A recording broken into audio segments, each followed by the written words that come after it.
श्री शिवाय नमस्तुभ्यम। भोलेनाथ की कृपा आप सभी भक्तों पर हमेशा बनी रहे। आइए आज सुनते हैं कार्तिक मास महात्म्य का 17वां अध्याय। तो कथा की शुरुआत एक गणेश जी की छोटी सी कहानी के साथ करते हैं। बोलो गणेश जी महाराज की जय हो। किसी समय की बात है, एक गांव में एक भाई बहन रहा करते थे। बहन का नियम था कि वह रोजाना अपने भाई के दर्शन करके उसी के बाद भोजन करती थी। तो इसी तरह दोनों भाई बहन बड़े हो गए और उनकी शादी कर दी गई। बहन अपनी ससुराल चली गई। अब वह वहाँ भी जल्दी जल्दी घर का काम करती और फिर अपना भाई का मुख देखने के लिए अपनी मायके आती। अपने भाई से मिलने के बाद ही घर जाकर भोजन करती। तो एक दिन रास्ते में एक पीपल के नीचे गणेश जी की मूर्ति रखी थी। उसने भगवान के सामने हाथ जोड़कर कहा कि हे गणेश जी भगवान, मेरे जैसा अमर सुहाग और मेरे जैसा अमर पीहर सबको दीजिए। यह कहकर वह अपने मायके चली गई। अब उसका रोजाना का नियम था, वह 2 मिनट गणेश जी भगवान की मूर्ति के आगे रुकती और वही बात कहती और फिर अपने भाई से मिलने के लिए चली जाती। एक दिन उसके पैरों में जंगल की झाड़ियों के कांटे चुभ गए।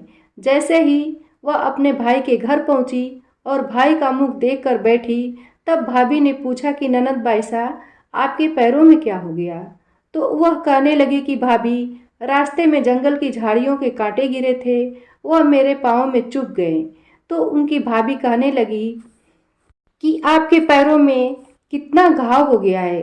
उसकी भाभी ने गर्म पानी लाकर उसके पैर धुले और फिर पट्टी बांधी, चाय पानी पिलाया और कुछ देर बातचीत करके जब उसकी ननद अपने घर चली गई तो उसकी भाभी पीछे से कहने लगी कि आप किस तरह के भाई हैं?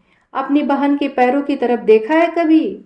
वो तो आपका मुख देखे बिना भोजन ही नहीं करती और आप अपनी बहन की तरफ ध्यान नहीं देते।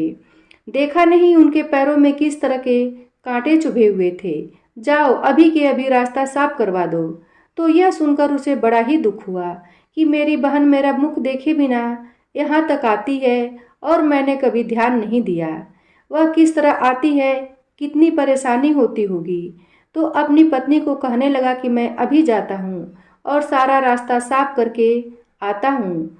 तो वह कुल्हाड़ी लेकर गया और सारी झाड़ियाँ काट कर रास्ता साफ करवाकर रास्ते को चिकना कर दिया। फिर उसने ध्यान नहीं दिया और गणेश जी की मूर्ति को भी वहां से हटा दी। तो यह देखकर गणेश जी भगवान गुस्सा हो गए। जब वह घर आया तो उसकी तबीयत खराब हो गई और गणेश जी के प्रकोप से वह मृत्यु को प्राप्त हो गया। गांव के लोग इकट्ठा हो गए, अंतिम संस्कार की तैयारी करने लगे। तो उसकी पत्नी ने रोते हुए कहा कि भाई, आप लोग थोड़ी देर रुक जाइए, मेरी ननद आने वाली हैं, वह अपना भाई का चेहरा देखे बिना भोजन नहीं करती। तो गांव वाले कहने लगी कि आज तो अपने भाई का मुख देख लेगी, वह कल किसका मुख देखेगी? तो वह कहने लगी कि आज इनकी बहन को इनके दर्शन कर लेने दो, फिर आप ले जाना, यह उनका रोज का नियम है। तो गांव वाले उसकी बहन का इंतजार करने लगे। रोज की तरह बहन अपने भाई का मुख देखने के लिए जंगल के रास्ते से निकली। तो जंगल का रास्ता सारा साफ किया हुआ देखा। तो वह आगे बढ़ी तो उसने देखा कि सिद्धि विनायक भी वहां पर नहीं थे। तो वह सोचने लगे कि गणेश जी की मूर्ति कहाँ गई। तभी उसकी नज़र गणेश जी की मूर्ति पर पड़ी। तो उसने मूर्ति को उठाया और साफ करके वापस उसी जगह पर रख दिया और गणेश जी भगवान को प्रणाम करके कहने लगी कि हे गणेश जी भगवान, मेरे जैसा अमर सुहाग और मेरे जैसा अमर पीहर सबको देना।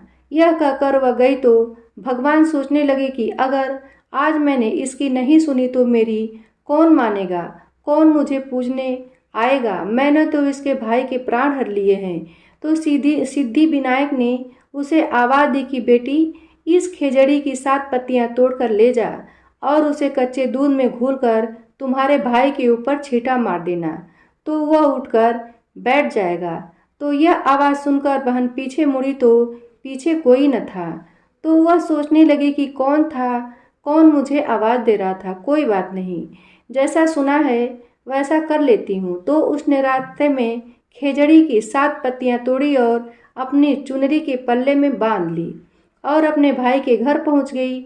वहां जाकर देखा तो खूब सारे लोग इकट्ठा होकर बैठे थे। भाभी रो रही थी और भाई की लाश रखी हुई थी। तो यह देखकर उसे बहुत दुख हुआ। फिर उसे पत्तियों वाली बात याद आई। तो जैसे उसने सुना था उसी तरह उसने दूध में उन पत्तियों को घोलकर अपने भाई के ऊपर छींटा दिया। तो उसका भाई तो उठकर बैठ गया और कहने लगा कि बहन, आज तो मुझे बहुत गहरी नींद आई। तो अपने भाई की बात सुनकर उसकी बहन कहने लगी कि भैया, ऐसी गहरी नींद तो किसी दुश्मन को भी ना आए। यह कहते हुए उसने सारी बात अपने भाई को बता दी। तो यह सुनकर उसके भैया और भाभी बहुत ही खुश हुए और गांव वालों से कहने लगे कि यह गणेश जी महाराज की कृपा है। गांव वाले भी यह जानकर बड़ी हैरान हुए। सारे कहने लगे कि बहन में सत्य था जो उसने अपने भाई को मौत के मुंह से वापस निकाल लिया। और सारे गणेश जी भगवान का जयकारा लगाने लगे। गणेश जी भगवान जैसे अपने उस लड़के की भाई की रक्षा की, वैसे सभी बहनों के भाइयों की रक्षा करना और उनका अमर पीहर और अमर सुहाग बनाए रखना। जो भी आपकी इस कथा को श्रद्धा भाव से सुने, उसकी सारी मनोकामनाएं पूर्ण करना। बोलो गणेश जी भगवान की जय हो। अब सुनते हैं कार्तिक मास की कथा, अध्याय 17। नारद जी बोले, इसके बाद जलंधर ने रुद्र का अद्भुत पराक्रम देख शिव जी को मोहित करते हुए माया से गौरी की रचना की। रथ में बधी हुई गौरी को शिव जी रोती हुई तथा निशुंभ आदि दैत्यों द्वारा मारी जाती देखा। गौरी की यह दशा देखकर शिव जी उद्विग्न मन हो अपने पराक्रम को भूल नीचा सिर करके खड़े हो गए। इसके बाद जलंधर ने फोंक पर्यंत घुसे हुए 3 बाणों से शिव जी के सिर, छाती और पेट में वेग से मारा। कुछ क्षण बाद विष्णु द्वारा चेताए जाने पर शिव जी ने उस माया को जान लिया और भयानक रूप धारण करके ज्वाला की माला अर्थात ज्वाला के समूह से अति भयंकर हो गए। उनका अत्यंत भयानक रूप देखकर दैत्य उनके सम्मुख खड़े होने को समर्थ नहीं हुए, किंतु अन्य 10 दिशाओं को भाग गए। तब रुद्र ने उन शुंभ निशुंभ नाम के दोनों दैत्यों को शाप दिया कि तुम मेरे युद्ध से भागे हो, इस कारण गौरी के हाथों मारे जाओगे। तब जलंधर ने वेग से पहने बाणों की वर्षा की। तब भूमंडल बाण रूपी बड़े अंधकार से आच्छादित हो गया। जैसे ही शिव जी ने उनके बाण समूह को वेग से काटा, वैसे ही उस बलि के परिघ से बैल को मारा। उस प्रहार से रणभूमि से लौटा हुआ वह बैल रुद्र के खींचने पर भी रणभूमि में नहीं रुका। तदंतर भयानक शरीर धारण करने वाले शिव ने अति क्रोधित हो सूर्य के समान तेजस्वी सुदर्शन चक्र वेग से चलाया। आकाश और पृथ्वी को प्रज्वलित करता हुआ वह चक्र वेग से पृथ्वी तल में गिरकर और बड़े विशाल नेत्र वाले जलंधर के सिर को शरीर से अलग कर दिया। जलंधर का शरीर पृथ्वी को शब्दमय करता हुआ रस से गिर गया और देह से जो तेज निकला वह रुद्र में लीन हो गया। तब ब्रह्मादि सब देवता हर्ष से प्रफुल्लित हो उठे। वे शंभु को प्रणाम करके विष्णु का वृत्तांत कहने लगे। देवता बोले, हे महादेव, तुमने देवताओं के शत्रु से उत्पन्न भय से सबकी रक्षा की है। इसके अतिरिक्त एक और भय उत्पन्न हो गया है, उसमें अब हम क्या करें? यह है कि विष्णु वृंदा की सुंदरता से मोहित होकर वही अर्थात वृंदा की चिता भस्म में पड़े हुए हैं। रुद्र बोले, हे देवताओं, विष्णु का मुंह दूर करने के लिए तुम शरण में जानने योग्य मोहिनी माया की शरण में जाओ, वह तुम्हारा कार्य करेगी। नारद जी बोले, ऐसा कहकर शिव जी सब गणों सहित अंतर्ध्यान हो गए और देवता मूल प्रकृति अर्थात माया की स्तुति करने लगे। देवता बोले, जिससे उत्पन्न सत्व रज तम ये गुण सृष्टि पालन और संहार करते हैं और जिसकी इच्छा से संसार की उत्पत्ति और नाश होता है, उस मूल प्रकृति को हम नमस्कार करते हैं। वह प्रकृति 23 भेदों की कही जाती है और संपूर्ण जगत में अधिष्ठित है, जिसके रूप और कर्मों को जानने में तीनों देवता भी असमर्थ हैं। उस मूल प्रकृति को हम नमस्कार करते हैं, जिसकी भक्ति से युक्त पुरुष सदा दारिद्र्य, भय, मोह और तिरस्कार आदि को नहीं प्राप्त होते। ऐसा और जिसे भक्त प्यारे हैं, उन मूल प्रकृति को हम सदा नमस्कार करते हैं। नारद जी बोले, जो पुरुष इस स्तोत्र का एकाग्र मन से त्रिकाल पाठ करता है उसे दरिद्रता, मोह और दुख कभी नहीं स्पर्श करते। इस प्रकार स्तुति करते हुए उन देवताओं ने आकाश में स्थित और ज्वाला से व्याप्त दिशाओं के बीच में एक तेजोमंडल देखा। तेजोमंडल के मध्य से सब देवताओं ने आकाश में विचरने वाली वाणी सुनी। शक्ति बोली, मैं ही 3 प्रकार से व्यक्ति युक्त हो तीनों गुणों से स्थित हूँ। गौरी, लक्ष्मी और सरस्वती, इनके रस, सत्व, तम, इन तीनों गुणों का आश्रय मैं ही हूँ। हे देवताओं, वहां जाओ, वे तुम्हारा कार्य करेंगी। नारद जी बोले, हे राजन, विस्मय से विकसित नेत्र देवताओं ने उस वाणी को सुना।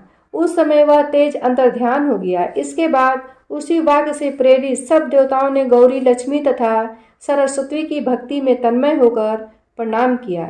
इसके बाद भक्त हैं प्यारे जिनको ऐसी उन तीनों देवियों ने देवताओं को प्रणाम करके उनको बीज दिया और कहने लगी। देवी बोली, इन बीजों को वहां जाकर बो दो जहां विष्णु बैठे हैं, इससे तुम्हारा कार्य सिद्ध हो जाएगा। नारद जी बोले, इसके बाद देवता और सिद्धों के समूह आनंदित हो बीज को लेकर वहां बो दिए जहां वृंदा की चिता भूमि में दुखी विष्णु भगवान विराजमान थे। यह हमने सत्यवाक कहा महात्म्य है, जिसको जो कोई पढ़े और सुनेगा वह स्वर्ग लोक को प्राप्त करेगा। जो एकाग्रचित से सुनेगा उसको विघ्न कभी नहीं होंगे, तथा जो पुत्रहीन नर नारी सुने या पढ़ेंगे उसको पुत्र होगा। इस तरह 17वां अध्याय समाप्त हुआ। श्री तुलसी महारानी करूं विनय सिर नाय, जो मम हो संकट बिकट दीजे मात नसाय। नमो नमो तुलसी महारानी, महिमा अमित न जाय बखानी। दियो विष्णु तुमको सन्माना, जग में छायो सुयस महाना। विष्णु प्रिया जय जयति भवानी, तिहु लोक की हो सुख खानी। भगवत पूजा कर जो कोई, बिना तुम्हारे सफल न होई। जिन घर तव नहीं होय निवासा, उस पर करहि विष्णु नहीं वासा।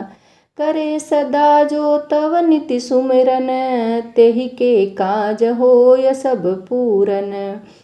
कार्तिक मास महात्म तुम्हारा, ताको जानत सब संसारा। तब पूजन जो करे कुंवारी, पावे सुंदर बर सुकुमारी। कर जो पूजन नित प्रति नारी, सुख संपत्ति से होय सुखारी। वृद्धा नारी करे जो पूजन, मिले भक्ति होय पुलकित मन। श्रद्धा से पूजे जो कोई, भवनिधि से तर जावै सोई। कथा भागवत यज्ञ करावे, तुम बिन नहीं सफलता पावे। छायो तब प्रताप जग भारी, ध्यावत तुम्हि सकल चितधारी। तुम्ही मात यंत्रन तंत्रन, सकल काज सिद्धि होवे क्षण में। औषधि रूप आप हो माता, सब जग में तब यश विख्याता। देव ऋषि मुनियो तपधारी, करत सदा तव जय जयकारी। वेद पुराणन तव यश गाया, महिमा अगम पार नहीं पाया। नमो नमो जय जय सुख कारणी, नमो नमो जय जय दुख निवारणी। नमो नमो सुख संपत्ति देनी, नमो नमो अग काटन छेनी। नमो नमो भक्तन दुख हरणी, नमो नमो दुष्टन मद छेनी। नमो नमो भव पार उतारणी, नमो नमो परलोक सुधारणी। नमो नमो निज भक्त उबारणी, नमो नमो जन काज संवारणी। नमो नमो जय कुमति नसावनी, नमो नमो सुख उपजावनी। जयति जयति जय तुलसी माई, ध्याऊं तुमको शीस नवाई। निज जन जानि मोहि अपनाओ, बिगड़े कारज आप बनाओ। करूं विनय मैं मात तुम्हारी, पूर्ण आशा करहु हमारी। शरण चरण कर जोरी मनाऊं, निस दिन तेरे ही गुण गाऊं। क्रतुमा यह अब मोह पर दाया, निर्मल होय सकल मम काया। मंगु मात यह बर दीजे, सकल मनोरथ पूर्ण कीजे। जनु नहीं कुछ नेम आचारा, क्षमहु मात अपराध हमारा। बरह मास करे जो पूजा, तासम जग में और न दूजा। प्रथम ही गंगा जल मंगवावे, फिर सुंदर स्नान करावे।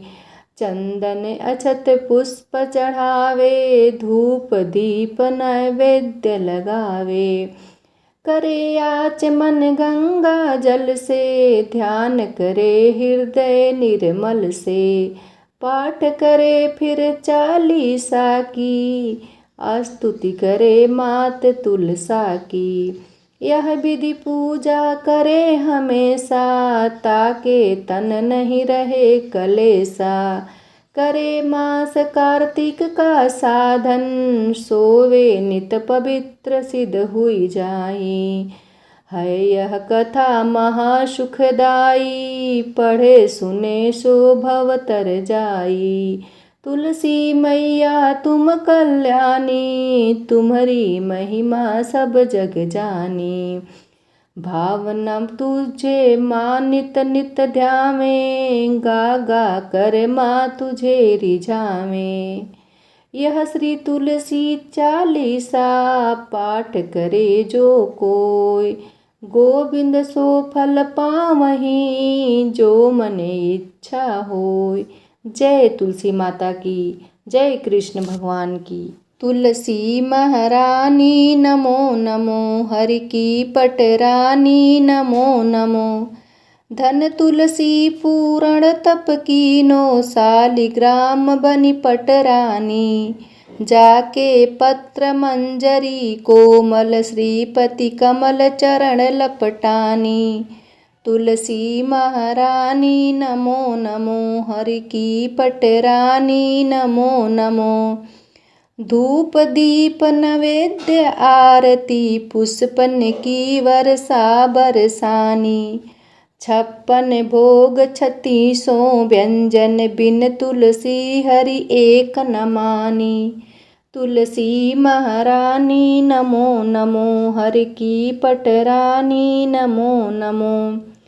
सभी सखी मैया तेरो यस गावे, भक्ति दान दीजे महारानी। नमो नमो तुलसी महारानी, तुलसी महारानी नमो नमो। तुलसी महारानी नमो नमो, हरि की पटरानी नमो नमो।